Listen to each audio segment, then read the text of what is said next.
Years since the discovery of the BRCA breast cancer gene, which has been crucial to understanding hereditary cancer. It paved the way for genetic testing to identify people most at risk of inheriting the faulty gene, as well as a range of treatments. Well, scientists say it's also playing a pivotal role in developing treatment for other types of cancer.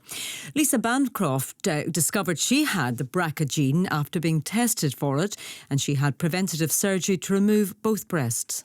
Having such a young child, I knew that I needed to do it so that I could make sure that I was around for her as long as I possibly can be. I actually wouldn't change the journey that I've been on because it's made me a much stronger and confident person. I do still have to make a decision about my ovaries at some point in the near future because my risk of ovarian cancer is between 40 and 60%.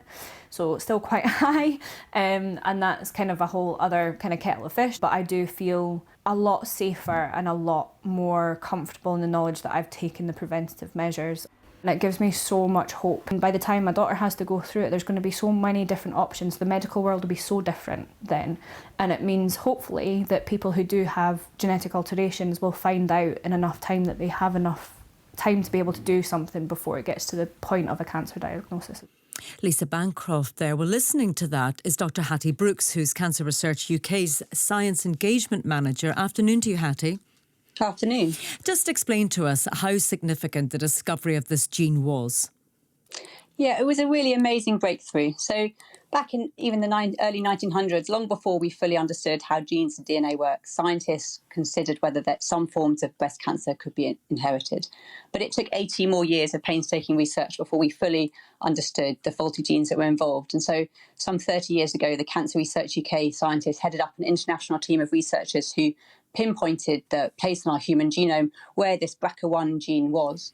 And then the following year, our scientists found the BRCA2 gene, and these two genes are responsible for most inherited breast and ovarian cancer. So it was a huge, huge breakthrough. And how much does it increase your chances of getting breast cancer by, or is it inevitable?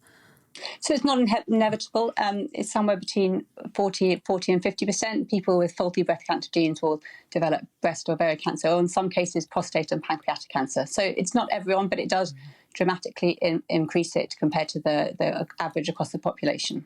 But it sounds like, a number of people, when they find out they have the gene and therefore a higher chance, that they just, they have surgery, they opt for the surgery as a preventative measure. Yeah, so that is certainly an option that some people take. Some people find when they find out they have a faulty breast BRCA gene that they choose to take that. But there is only one option. And I think what's really exciting about the discovery of the BRCA gene some 30 years ago is that it's really improved our understanding of how these cancers develop, and also finding new ways to detect them earlier and to prevent them and also to treat them. So off the back of this discovery, some sort of 10 years later, Cancer Research UK scientists developed a new type of drug called PARP inhibitors, and these drugs affect a cancer cell's ability to repair themselves. And these drugs we now know are particularly effective against BRCA-driven cancers, and have developed lots of new drugs to treat them. So there are many options. So a lot of advances have been made then in the past 30 years. Indeed, lots of advances made, and lots of advances are continuing to be made. We're still funding lots of research onto understanding it more, and also how we can detect it earlier. So down in Cambridge, Cancer Research UK is funding scientists to see whether we can use blood tests to detect BRCA-driven cancers at the earliest stages when they're much easier to treat.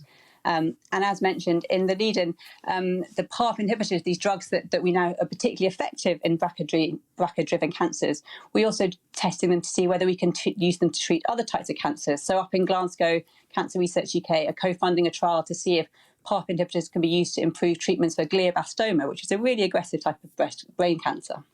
Interesting. And for people who want to get tested then, is that quite a straightforward process? Yeah, so if you feel you have a strong family history of cancer, so that's if in your immediate family a number of your family members have the same type of cancer, it's worth going to your GP and having that conversation. And they can refer you to a genetic clinic where a genetic specialist or counsellor will talk again through your medical history and will decide, work out your risk of developing cancer and work out whether you should have a genetic test, which is just a simple blood test. Fascinating. Thanks very much indeed for talking to us. Dr. Hattie Brooks there from Cancer Research UK.